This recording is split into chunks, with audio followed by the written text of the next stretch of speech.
ধর্মাবতার ছোট্ট একটা অঙ্ক শেখাতে আর কত রক্ত ঝরাতে হবে? আক্ষেপের সুরে এই প্রশ্ন তুলে দিলেন যোগ্য চাকরিহারারা। তবে প্রশ্ন থাকলে উত্তর তৈরি হবে, এটাই স্বাভাবিক। তবে এমন প্রশ্নের ভিত্তিতে অনেকেরই উত্তর আসলে কারা যোগ্য সেটাই তো জানা যাচ্ছে না, তাই বাধ্য হয়ে গোটা প্যানেল বাতিল করতে হয়েছে। গণমাধ্যম এবং সমাজ মাধ্যমে অনেকেরই মন্তব্য, যোগ্যদের মধ্যে লুকিয়ে রয়েছে অনেক অযোগ্য। কিন্তু প্রশ্ন হলো, সত্যি কি তাই? সত্যি কি বৈধ এবং অবৈধ পৃথক করা সম্ভব হয়নি? যদিও নিয়োগকারী সংস্থা স্বীকার করেছে যে তারা দুর্নীতি করেছে, সাথে সাথে তারা এটাও স্বীকার করেছে যে তাদের পক্ষে স্পষ্টভাবে বৈধ অবৈধ পৃথক করা সম্ভব নয়। কিন্তু নিয়োগকারী সংস্থা বৈধ অবৈধ পৃথক করতে না পারলেও পৃথকীকরণ তো আর থেমে থাকবে না। আর থেমে থাকবে না বলেই অবৈধদের খুঁজে বের করার জন্য সর্বোচ্চ তদন্তকারী সংস্থা সিবিআইকে লাগানো হলো।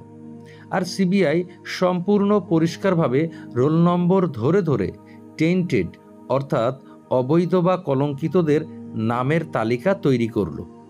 সমস্ত ওএমআর তিনবার চেক করে কাদের সাদা খাতা ছিল অথচ নম্বর বেড়ে 53 হয়েছে এবং যারা বেআইনি র্যাঙ্কজাম করেছে সব কিছুই খুঁজে বের করে তালিকা তৈরি করল। সিবিআই লিস্ট অনুযায়ী 5,303 জন অবৈধভাবে চাকরি পেয়েছেন। তার মানে বাকি 18,796 জন নির্দোষ, যাদের বিরুদ্ধে কোনো রকম অভিযোগ নেই।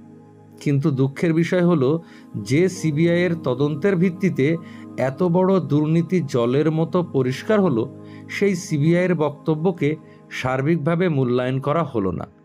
মহামান্য সুপ্রিম কোর্টের রায় অনুযায়ী 5,303 জন টেন্টেড বা অবৈধ, যাদেরকে বেতন ফেরত দিতে হবে এবং পরীক্ষাতে বসতে পারবেন না।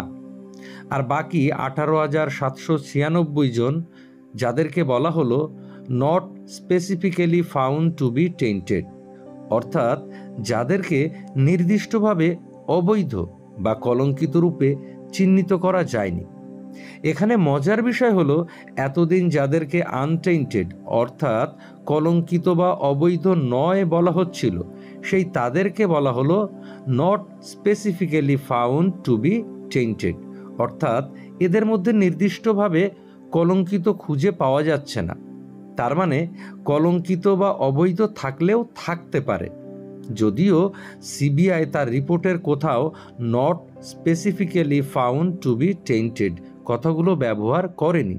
কিন্তু প্রশ্ন হলো, যেখানে সিবিআই বলছে সমস্ত কিছু তদন্ত করার পর টেন্টেড বা কলঙ্কিতদের তালিকা তৈরি করা হয়েছে এবং সেই মর্মে তাদের কাছে সমস্ত রকম তথ্য প্রমাণ রয়েছে, তাহলে তার মানে কি এই নয় যে টেন্টেড বা কলঙ্কিতদের তালিকার বাইরে আর কোনো কলঙ্কিত নেই, অর্থাৎ বাকিরা আনটেন্টেড বা কলঙ্কিত নয়?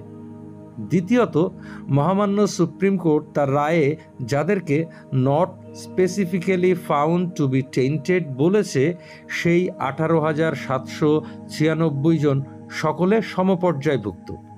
এদের মধ্যে না আছে টেন্টেড, না আছে আনটেন্টেড।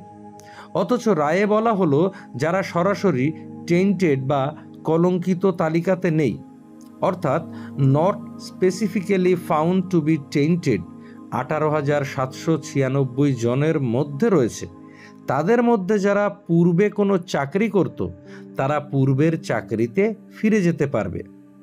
অথচ not specifically found to be tainted এরা সকলেই তো সমপর্যায়ভুক্ত।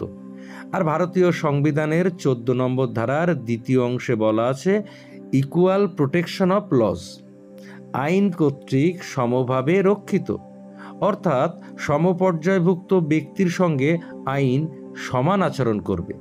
কিন্তু এক্ষেত্রে যারা ইন সার্ভিস, তাদেরকে সমস্ত বেনিফিট সহ পুরনো চাকরিতে ফেরানো হলো, আর যারা ফ্রেশ তাদের চাকরি বাতিল করা হলো। তাহলে কি এক্ষেত্রে আইন সমান আচরণ করলো? প্রশ্ন কিন্তু থেকেই গেল।